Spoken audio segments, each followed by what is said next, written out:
sensory overload kind of situation. They sit there when they're out of their cells and play dominoes and slap the dominoes down, and that goes all over the place. It drives me nuts to be in the Max Pod when they're playing dominoes. Or, play cards, watch TV. Max Pod, I've been at Douglas County Jail for almost 10 years now. For the first 8 years, that's all they did. On Thursday night, if there were enough people that came in to do AA meetings, one might go into the Max Pod, but it happened every 3 or 4 weeks. They might have an AA meeting. Same with Bible studies. Everybody wants to come in and do Bible studies, but they don't want to go into Max where there may only be 1 or 2 people that are going to sign up when they go to the medium pod and have 22 people there. So everybody wants to go in the big pod where they're going to get a big bang for their buck. So Max Pod doesn't very often get Bible studies or AA, and they're the only things that were coming into the pod. But I worked with the administration and got permission to take the inmates who had been 2 weeks with no write-ups and 2 weeks since they've been in segregation and take them to the library. We've got the best library in the state of Kansas as far as jails and prisons go, and probably, I think for our size, I probably have the best library anywhere in the country for a jail our size. I'm very, very proud of our library.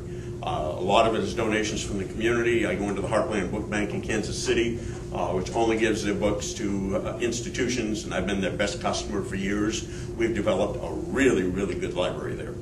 And the inmates all get to come to the library for 45 minutes a week and pick out what they want, sit on comfortable furniture and so on. But those Max Pod inmates can now come to the library if they behave for 2 weeks with no write-ups and been out of segregation.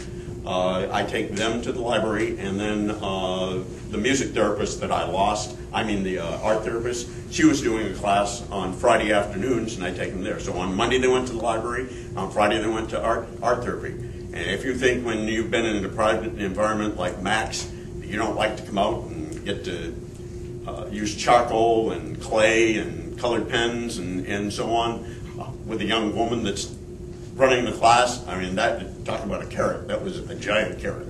And she played great music too. She had a really eclectic music taste and brought in all kinds of great music to play while the class was going on. Those things led to the point where most of the pod came most of the time. I brought the Max Pod to the library today. As I say, I've been down with a back injury for a long time. I'm not going to wrestle with any inmates, but I guarantee you, I had 11 maximum custody inmates. A bunch of them in there for murder, rape, very, very strong charges. I have no problem at all bringing those people to the library and back. Not because I'm Rambo, but because I know those folks are not going to act up. First of all, they know if they take me hostage, they've got at least 12 additional years tacked onto their sentence, and they're not going to go anywhere. They know that that's going to destroy them coming out of that pod for any programs at all. And not only do they have to deal with me, they've got to deal with all the other inmates that are going to be very unhappy that they pull that kind of crap.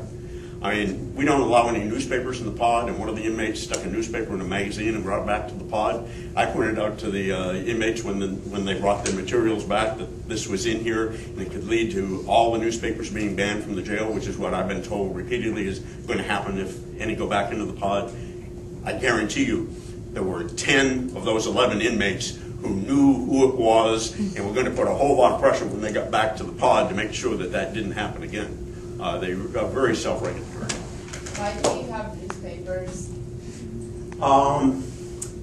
We had an officer who died on a bicycle about a year ago, a little over a year ago. Somebody contacted his family from the information they got out of the newspaper and was saying horrible things over the phone. That was when they decided to ban all the newspapers. But before that, we had people who would come in and there'd be something in the paper about their charges, and other people would attack them. Or very often, the person that was a victim was a relative, somebody else in there. There's all kinds of information in the paper that people use to contact people and make phony requests about putting money on their books and so on. The paper leads to a whole lot of nonsense. And when they go to prison, the newspapers are available there. But in the jail situation where everything is new and fresh and very local and everybody knows everybody else, there's a lot of security issues that come out of that. Now, we're extreme, and I don't think if that situation had not happened with the officer, they would have gone berserk and said, no more local newspapers at all. But that, that really hit a sensitive nerve, and so they banned all the local newspapers. But they can have like national. We're very lucky. Someone contributed, donated the New York Times, so we have the New York Times in there. I donated a subscription to Indian Country Today because we have a fairly large native population in there, and I have a Spanish language international newspaper, and that's the only newspapers that we have in the jail. Mike, we have a couple minutes left, so I kind of have a two-piece question. How do you respond to people when people are like, well, why are you doing all this? They should be punished. There should be consequences. Why are you helping them with all this and spending tax dollars? And then the second, I guess, piece of that question is, for these guys right here, leaders in their local community, as they're growing into that, definitely, what are some maybe lasting words for them, maybe about being proactive in their community so that this population, this burgeoning population in the prison, isn't as big a problem in the future? So kind of a two-piece question. Yeah, and the first thing to say is that even for the ones that go off to prison, 99% are coming back into your community.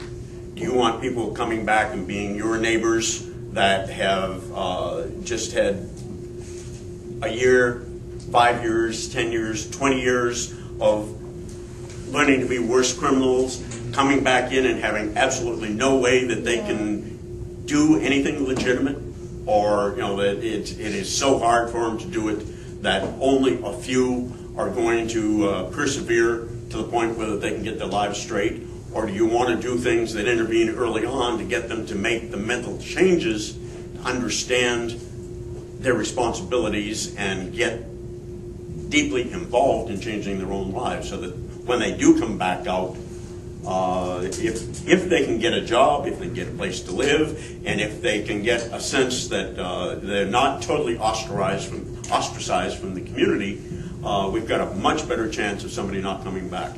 And if 20% of the people in Douglas County Jail stopped coming back in, became productive tax-paying citizens, we wouldn't have to put another wing on the jail, and you all wouldn't be paying millions of dollars to house more people. So, if you don't give a damn about any of these folks and think they're crap and they ought to be flushed down the toilet, think about how much it costs to keep the prisons and the jails going. It's incredibly expensive. Any last words for the leaders in here of tomorrow from you, Mike, as we ripple and say thank you? Any last words for these guys and what they can do on a daily basis to support and get future better?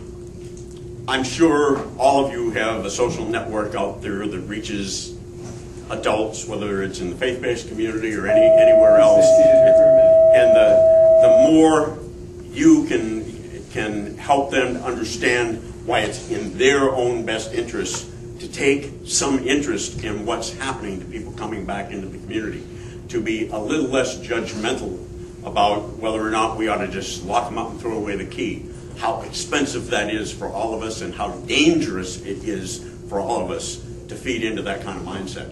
That's the biggest thing you can do. That's more important than any volunteering or anything else, is advocating for people to have some common sense about whether we grow our prison system or whether we try to find an alternative way to address things. Thank you, sir. Thank you.